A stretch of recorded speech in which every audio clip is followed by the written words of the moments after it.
A top executive with Citigroup is set to leave the banking industry to run for mayor of New York City as a Democrat. According to CNBC, Ray McGuire, who's vice chair of Citigroup, is jumping into a crowded Democratic primary field.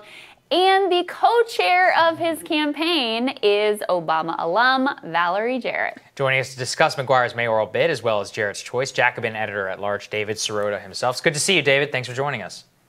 Thank you. Thanks for having me. So lay this out, David. I mean, is this a signal from Obamaworld that they're going all in on this candidate? And what does it really mean that, you know, in this era of all this chaos and more, that what you really get for a high-profile person running for office is a Citigroup executive? Well, look, I don't think you can say it's all of Obamaworld that is necessarily behind this candidate. I mean, there's going to be probably a lot of candidates in that race, but I do think it illustrates what the Democratic Party really is in miniature in a lot of ways, which is to say that the top leadership of the Democratic Party is very close to Wall Street, and you know, the party has been that way for decades. I would argue it hasn't been as explicit, perhaps, than it's been in recent years. Certainly under the Obama administration, when you look at the Obama administration's relationship with Wall Street, it was very close to Wall Street. The Citigroup here. What's interesting about that and the Obama connection is that the Obama administration had a chance and was I would argue in a position that it should have broken up Citigroup. And it chose not to break up Citigroup. Citigroup, of course, the bank that was a huge part of the financial crisis, a bank that was headed by Robert Rubin, who was the kind of the icon of the Democratic Party's relationship with Wall Street. Citigroup, which, by the way, has just faced sanctions from the Fed for its risk management or lack thereof. So Citigroup's still kind of not an icon of perfection there.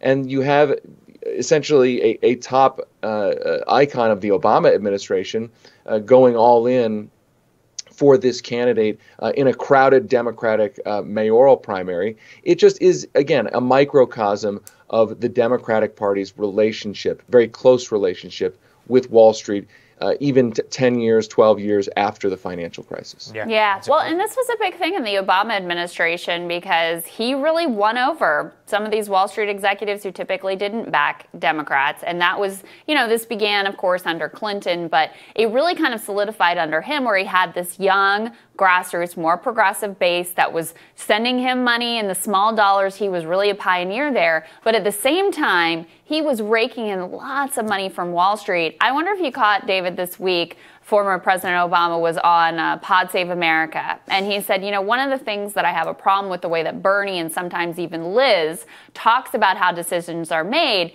is they say publicly that it's like about the special interests and the lobbyists working the levers behind the scenes, when in reality it's just, I didn't have the vote, so I couldn't do these progressive things that they wanted. I thought that was pretty interesting, and he clearly still wants to deny the fact that his Wall Street ties had any impact whatsoever on the decision-making that went on there. Well, and the story of he didn't have the votes leaves out the fact that he basically never went into a Democratic Senate state or a Democratic district to campaign to pressure Democrats to do things. I mean, that just did not happen.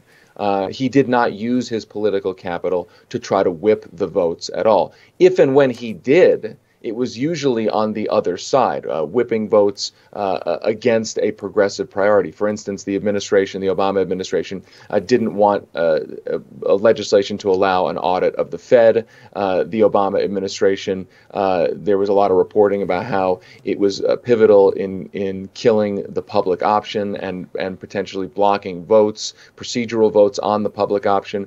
So the whole idea that Barack Obama had no power, he didn't have the votes, it's just a complete revision of history, as is the idea that the Obama administration somehow took on Wall Street. I mean, the real story of the Obama administration when it comes to Wall Street was the Obama administration came into a situation where there could have been fundamental reform of Wall Street. The political capital was there, the political environment was there, and the Obama administration rescued Wall Street. It reinflated Wall Street. It bailed out Wall Street in a way that, you could argue. I know Tim Geithner, his quote was something along the lines of, we saved the economy, but we lost the country. But they saved a piece of the economy, which is the top echelons of Wall Street, but they didn't necessarily save the workaday economy because inequality grew. And this is a story that is just completely written out of our history, a forgotten part of history, the relationship between Obama and rebuilding and reinflating Wall Street. I think it's such an important point. David, thank you so much. Great to have you. Thank you, David. Thank you. Thanks for having me. New poll finds the majority of Americans are better off now than they were 4 years ago, or think they're better off now than they were 4 years ago. So Team Rising is going to weigh in on those findings when Rising continues.